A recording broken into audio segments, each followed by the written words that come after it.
Welcome back to the Director's Garage. These aren't the droids you're looking for, or are they? I am your host and resident idiot, Michael, and today I'm hoping for a shorter episode. Now, first up today, I've assembled a hot sheet of the Black Friday deals that have caught my attention. This isn't some comprehensive list, it's just I noticed this year there are some killer deals out there, not like last year. And then we're going to do a quick unboxing and a tour of a critical component I've added to the Director's Garage inventory. It will all make sense in just a few minutes, but let's get to those deals. Now, first up, I've got a bunch of Astell&Kern gear that went on sale for Black Friday, including the AN Ultima SP2000. This is a flagship, 14% off. A new one will now set you back just $3,000. Blimey! I know, it's still insane. But A&K do make the best on the market, but you can also score a 28% savings on an AN Norma SR25 or save 22% on the AN Futura SE2000. Now I'm going to leave all the links below, so check the description below this video. Now, I still say buy used on these digital audio players. These units are usually very well cared for given their extreme pricing, and there's very little to wear on them. This SP1000 right here cost me around $1,500 about 2 years ago, a total steal. And the jumps between these DAP players at the high end is fairly minimal compared to other areas where you can spend your money. So if it's me, I'm looking for a used SP1000 somewhere around just over $1,000 or an SP2000 for around $2,000. You can find these deals if you're patient. Then spend the money toward a new headphone or an amp or that piece of gear you've been lusting over. A better headphone will give you a more noticeable upgrade than going from an SP1000 to an SP2000. One more A&K product on sale. This one is a collab with Thieaudio. The Layla is 20% off for Black Friday at $2,800. Now, if you like bass in an IEM, not a bad option.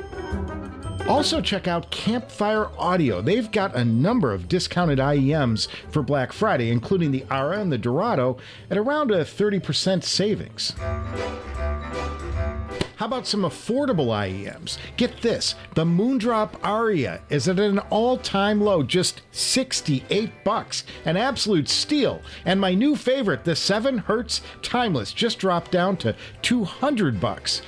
Hell, pick up both at those prices. Links are below. Now, how about an over-ear? The best deal out there I've seen is for the Headaudio headphone. 21% off on that one. You know, I still haven't heard it.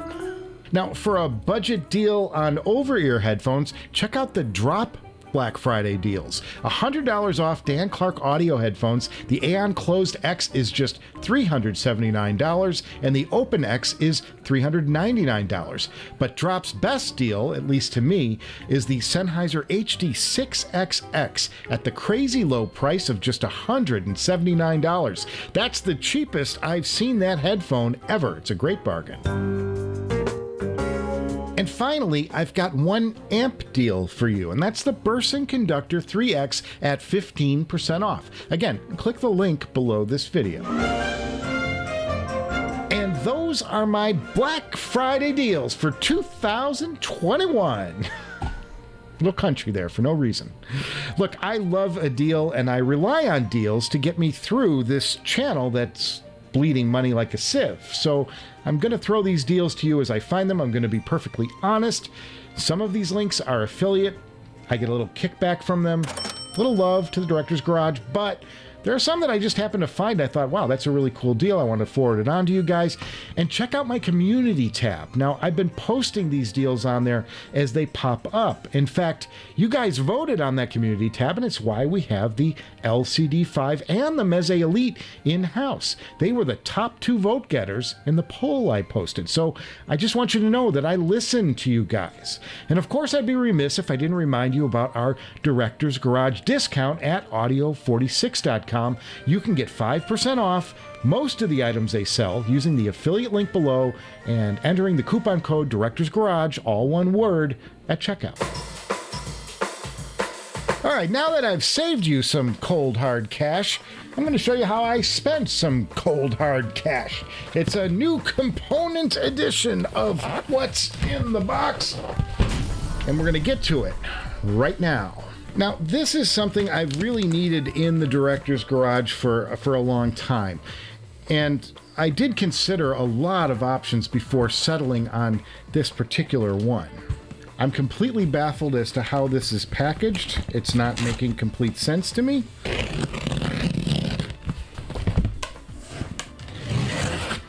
All right, I think I'm getting down to something resembling a box I've been cutting for about 10 minutes now. Very well assembled by the guy who sent it to me. And, all right, and inside this box we have another box. All right, I'm exhausted from this exercise and ready to move on, but let's take a look at what's in this box. And all right, we open it up and you've got, look at this. We've got ourselves a brand new, can you see it? Well, let's just not even bother. And so what we've got here is an SPL Phonitor X. It's a giant frickin' amp. So let's check out the front panel of this SPL Phonitor. And up over here we got the power on-off switch. It's a nice clinky one. You've got two gorgeous VU meters. I love a meter. Don't you just love a good meter? I love a meter. Then you've got your headphone output 1/4 inch and a 4-pin. Now the 4-pin, I am pretty sure I read somewhere that this 4-pin is not a true balanced output. I'll have to check it out, but I don't think it's true balanced. Next up, you've got a gorgeous, beautiful power slidey action on the headphone volume. I love that.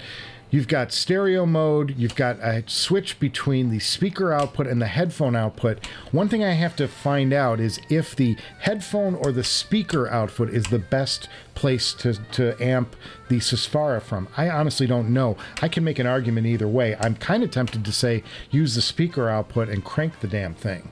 Now below it, you've got stereo mono, and then you've got these angles on your, look at this, there's a mosquito flying right around here. How rude. Bugger. And then you've got this sort of panny thing. I don't even know what this does, but it's like center, left, right. I guess it's to rebalance this thing if you need to compensate for a headphone or something like that. And then over here you've got your optical digital inputs, and then you've got your source as digital XLR RCA. You'd be over here on digital, and that would activate this switch. And then up here you've got crossfeed, and this is something that a lot of DACs are doing now to kind of give you some spatial enhancement. So I doubt I'll play with it much, but it is kind of nice to know it's there. So I want to walk you through the decision and how I came to this choice.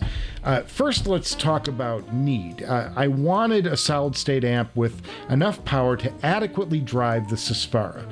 Well, I have the WA5LE.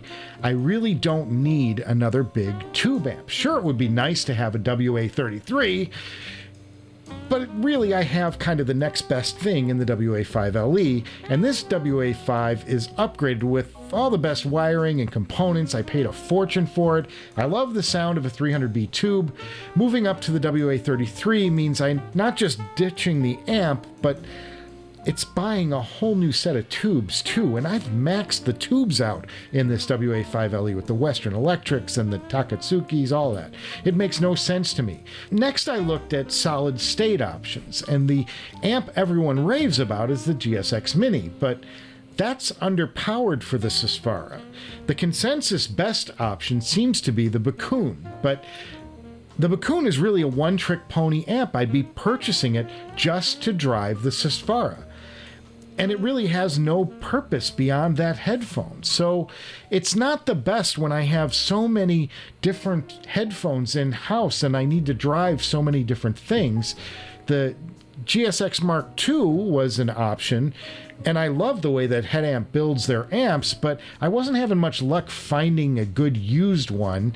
And yes, used is the only way to go on this purchase. Buying a brand new amp is an invitation to lose money. So, and I lose enough money as it is. I buy most of my gear used, and this is going to be no exception. So let's do a quick little tour around the backside of this guy, and let's start over here. And you've got the digital inputs, and this is USB, optical, and coax. And I believe that goes up to 768, but there's a reason I'll need that, and I'll tell you about that in a second.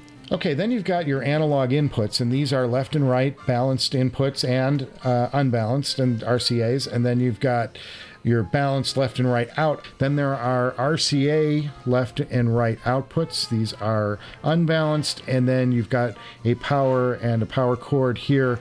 And then on the bottom you've got these dip switches here, and these are very important because it's how you select the output gain on this unit, which is going to come in very important when I go and switch between, say, the Susvara and the LCD5, two very different power demanding headphones. You know, you're going to want to drive them properly.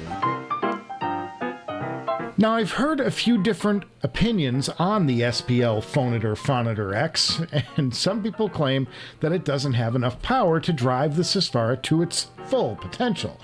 But I've also read reviews that positively raved about the SPL pairing with the Susvara. But beyond that, it's an extremely capable amp for just driving my other headphones in-house, and I found this for a decent price, so I bid.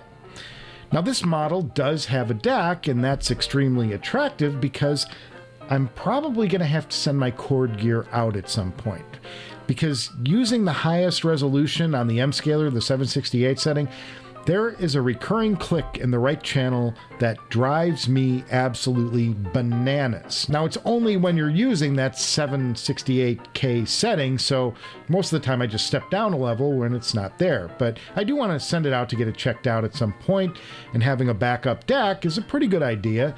Of course, I also have the Hugo TT1 there, not exactly a slouch, but we got to keep the trains on track here.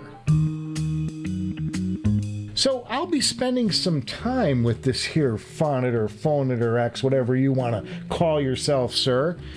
And I'm going to be listening to it on the Susvara and on the LCD5, and I'm going to report back to you guys if I have something to say about it. Meantime, I have so much more to get to. We have 2 blind What's in the Box episodes, one from Audio 46, another one from Linsoul. I have another Dream Team candidate on the way. Talk about bearing the lead.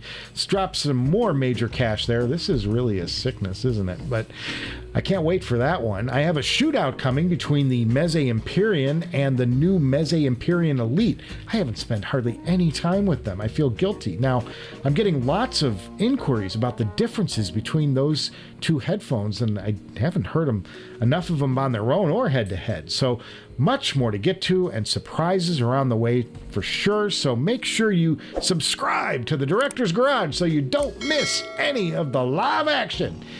Plenty of fun ahead, and I'll try to avoid going country on you. Have mercy. So thank you guys for stopping by today. Give this episode a thumbs up if you appreciated the Black Friday hot sheet and the SPL Phonitor X. Thank you. Or do the other thing if you'd rather see me die in a freak turducken deep fryer explosion. Can't say I blame you either way, but I will see you before you know it.